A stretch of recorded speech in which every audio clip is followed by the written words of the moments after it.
تو میں عرض کر رہا تھا چند باتیں. تو سرکار دو عالم علیہ الصلوۃ والسلام یہ واقعہ ذکر کر رہے ہیں. قابل توجہ 2-3 باتیں عرض کرتا ہوں، بس آپ کی توجہات کا طالب. سرکار نے فرمایا تم سے پہلے ایک بادشاہ اور اس بادشاہ کا جادوگر بھی تھا. اس دور میں بادشاہوں کے ساتھ جادوگروں کا ہونا ایک عام بات تھی، بلکہ یہودیوں کے دور میں اور اس سے پہلے جتنے ادوار بنی اسرائیل کے گزرے ہیں، اگر آپ تاریخیں اٹھا کر دیکھیں اور پڑھیں تو آپ کو اندازہ ہوگا کہ وہ لوگ اپنی سلطنتوں میں اپنی عزتوں اور مقام کو برقرار رکھنے میں، اپنے اسٹیٹس کو برقرار رکھنے میں جادوگروں سے بڑی معاونت لیا کرتے تھے. یہ وجہ فرعونہ کے دور کو دیکھیں، مصر کی پوری تاریخ اٹھا کر دیکھیں، حضرت فرعون اور حضرت موسیٰ علیہ السلام اور فرعون کا مقابلہ، وہ سارا جادوگروں کا کھیل جس کو قرآن نے ذکر کیا، وہ ایک لمبا واقعات ہے، معاملات ہے. تو سرکار نے فرمایا کہ اس دور میں بادشاہ اور اس کا ایک جادوگر. لیکن جب وہ بوڑھا ہونے لگا، کیونکہ جتنے بھی غلط کام ہوتے، معاملات ہوتے، وہ لوگوں کو اس جادو کے ذریعے سے کنٹرول کرتے تھے، اس شیطانی قوتوں کے ذریعے سے لوگوں پر اپنا تسلط برقرار رکھتے تھے. یہ ان کا طریقہ کار.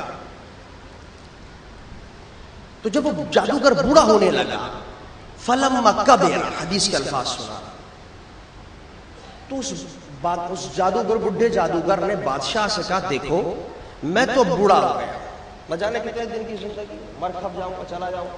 میں یہ چاہ رہا ہوں کہ تم کسی کو میرے پاس بھیج دو تو یہ علم میں اس کو بھی منتقل کر دوں، پھر تم بھی کام لیتے رہنا جس طرح ہر دور میں چلتا رہا سلسلہ.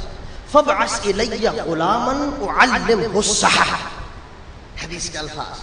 ایک لڑکا بھیج دو، ایک نوجوان بھیج دو کہ یہ علم اور فن جو جادوگری کا ہے کہ میں اس میں منتقل کروں.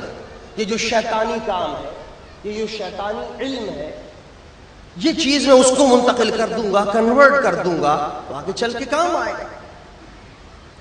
حدیث میں آتا ہے اس بادشاہ نے اس کے کہنے کے مطابق عمل کیا. فبعث الیہ غلاما، اور ایک نوجوان، ایک لڑکے کو تیار کر کے کہ بھئی آج سے تم نے یہ علم حاصل کرنا ہے، تو میں بھیج رہا ہوں. یہ بوڑھا جادوگر ہے مشہور، اس کے پاس جایا کر، یہ بادشاہ ہے، وقت کا حکم. لڑکے کو تیار کر دیا اور اس کو جگہ کا بتا دیا کہ صاحب فلاں جگہ پر تم نے روز اس کے اڈے پر، اس کے ڈیرے پر پہنچ کر یہ علم حاصل کرنا ہے. چند دنوں میں تیار ہونا ہے جادوگری کے اندر، اس شیطانی علم کے اندر. سب وہ جانے لگا، اس نے سلسلہ شروع کر دیا جانے کا. اب قدرت کا کھیل دیکھیے کہ وہ گھر سے تیار ہو کر نکلتا جادوگر کے گھر پہ جانے کے لیے، اس کے ڈیرے پر جانے کے لیے، اڈے پر پہنچنے کے لیے.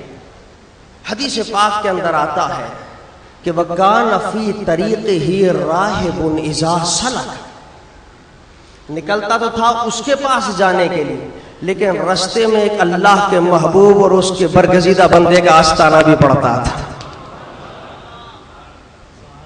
یعنی وہ تو جاتا تھا تیار ہو کر، کہا اس جادوگر کے پاس کہ وہاں جائے، وہاں پہنچے اور اپنا علم حاصل کرے.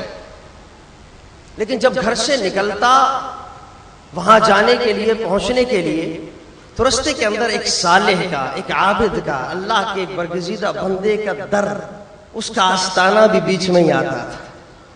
حدیث میں آتا، سرکار فرماتے ہیں وہ لڑکا کیا کرتا، قعد الیہ وسمع کلامہ فاعجبہ، کہ اس اللہ کے ولی، اس مقرب، وہ جو صالح تھا، وہ جو نیک آدمی تھا، جس کو راہب کہتے ہیں ہماری دور کے اندر، اور ہماروں میں جس کو صالح کہا جاتا ہے، اس دور میں یا ان امتوں میں انہیں کو راہب، کہ وہ دنیا سے دور ہو کر کٹ کر اللہ کے لیے عبادت. تو وہ شخص، وہ لڑکا جس کو تیار کیا تھا، اب سننے والی بات ہے، جس کو بادشاہ بھیجتا تھا کہ تم نے جا کر اس سے علم حاصل کرنا ہے، یہ جادوگری کا فن سیکھنا ہے، ان امور پہ کمال اور دسترس حاصل کرنا. تو جو ہی وہ اس جادوگر کے لیے نکلتا تو بیچ میں اس اللہ کے ولی کا، اس نیک بندے کا آستانہ پڑتا. حدیث میں آتا فقعد الیہ سمع کلامہ فاعجبہ، وہ بے اختیار اس کی بارگاہ میں اس کی صحبت میں بیٹھتا اور اس کی باتوں کو سن کر لطف اندوز ہوا کرتا تھا. فسمع فاعجب، اس کو مزہ آتا، لطف آتا، ان باتوں کے اندر جو کیف آتا، جو مزہ آتا، جو سرور حاصل ہوتا. اس دربار میں بیٹھنے کے بعد، اس اللہ کے ولی کی صحبت میں بیٹھنے کے بعد، اس راہب اور اس عبادت گزار کی صحبت اور سنگت میں چند لمحے گزارنے کے بعد تو اس کا معمول یہ ہو گیا کہ اذا اتى الساحر فمر الراہب، جب بھی بادشاہ اس کو وہاں کے لیے تیار کر کے بھیجتا، اس کی ڈیوٹی تھی، اس کا ٹائم تھا، تجھے اس ٹائم پر وہاں پہنچنا ہے، تو جو ہی وہ اپنے ٹائم سے تیار ہو کے نکلتا وہاں کے لیے، روزانہ اس کی بارگاہ کے اندر چند لمحے گزار دیا کرتا تھا. تیار اس کو وہاں کے لیے کیا، بتایا اس کو وہاں کے لیے کہ تجھے اس کے ڈیرے پر پہنچنا، وہاں سے علم حاصل کرنا. لیکن اس کو اتنا مزہ آنے لگا کہ یہ روز کا معمول ہو گیا. حتیٰ کہ اب عالم یہ ہوتا تھا، ایک بڑی تفصیلی اور طویل حدیث ہے، میں بس یہاں تک ایک دو باتیں ذکر کر کے اب اس سے اپنے نتیجے کی طرف آؤں گا. کنکلیوژن آپ کے سامنے پیش کروں گا کہ اس حدیث سے رزلٹ کیا نکل رہا ہے، نتیجہ کیا نکل رہا ہے، ہمیں اور آپ کو درس کیا مل رہا ہے. حتیٰ کہ عالم یہ ہونے لگا کہ جب جادوگر سمجھ گئے ایک دن لیٹ ہو، 2 دن ہو، 3 دن، یہ تو ہر روز کیسے نہ مزہ. پوچھتا کہاں بیٹھتا ہے، کہاں جاتا ہے، وہ چھپاتا کہ یہ سختی نہ کرے، مارے. یہ عالم ہوتا کہ وہ روزانہ اس کو، جب اس کو پتا چلنے لگا کہ یہ روزانہ اس کی حرکتیں کرنے لگا، حدیث کے اندر آتا، مارتا، ٹوٹتا. لیکن وہ اپنے اس عمل سے باز نہیں آتا، اس کو مزہ آتا تھا، آ کے بیٹھ جاتا.